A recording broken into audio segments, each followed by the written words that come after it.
We're going to talk finance, and Jasmine Birtles joins us. She's a financial expert and founder of MoneyMagpie.com. Very good morning to you, Jasmine. Hello, John.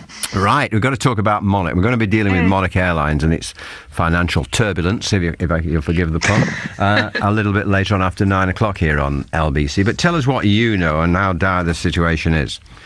Well, yes, Monarch seems to have an annual bout of brinksmanship with the Civil Aviation Authority, and it's interesting to hear about them, you know, given that we've had a few weeks' worth of hearing about Ryanair as well. But apparently the CAA, the Civil Aviation Authority, has given the budget airline an extended deadline to prove that it's financially stable, because Monarch's air travel and organisers licence, which in other words, its ATOL licence, was due to expire yesterday.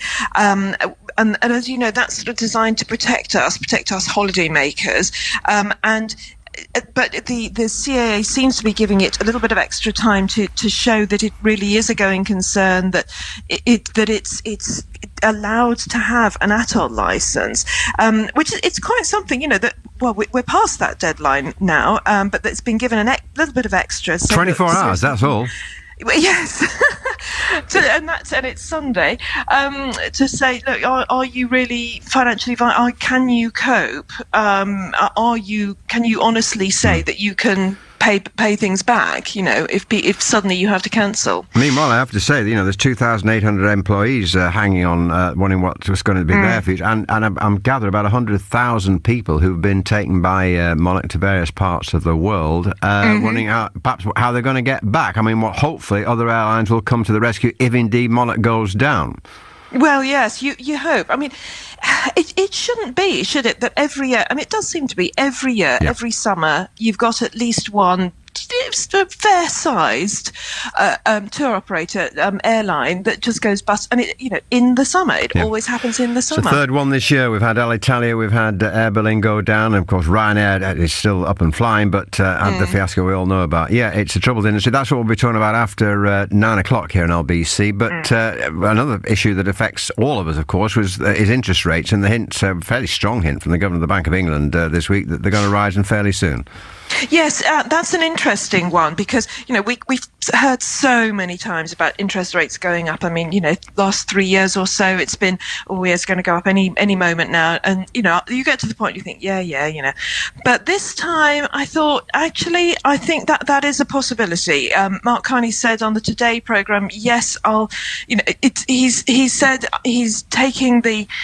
he didn't say he's putting his foot on the pedal. He said he's taking his foot off the gas a bit, which everybody assumes means that in November interest rates will go back up by just 0.25% back to where it was before the EU referendum. Yeah. And that would kind of make sense to me. It's not a huge rise. It's more, if you like, a psychological thing. I think it will have a psychological effect on all of us, and certainly on the markets, rather than making a massive difference to our mortgages, etc. If you have got a tracker mortgage or a variable, then it will mean that it's slightly more expensive, but not massively so. 1% would be a big rise. That would be a huge smack in the face, if you like, for mortgage holders, but 0.25%'s probably just about copable with. Okay, final point. News this morning about Wonga, they're Britain's biggest payday lender, posting a massive loss. Yes, I mean, I found it hard to shed any tears, have to say. Wonga made a loss of nearly £65 million last year, but they say that they're on track to return to profitability this year. So the markets will be pleased. Consumers, not sure really. But apparently, it's like... a lot of the payday lenders, many of which have actually gone to the wall since there was a cap on loan rates that were introduced by the Financial Conduct Authority, the FCA, in 2015. So they have...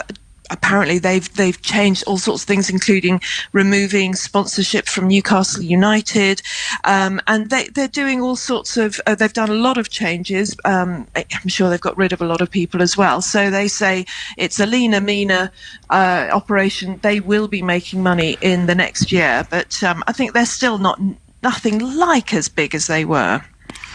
Jasmine, thank you very much to you for your contribution. Jasmine Birtles, financial expert and founder of MoneyMagpie.com.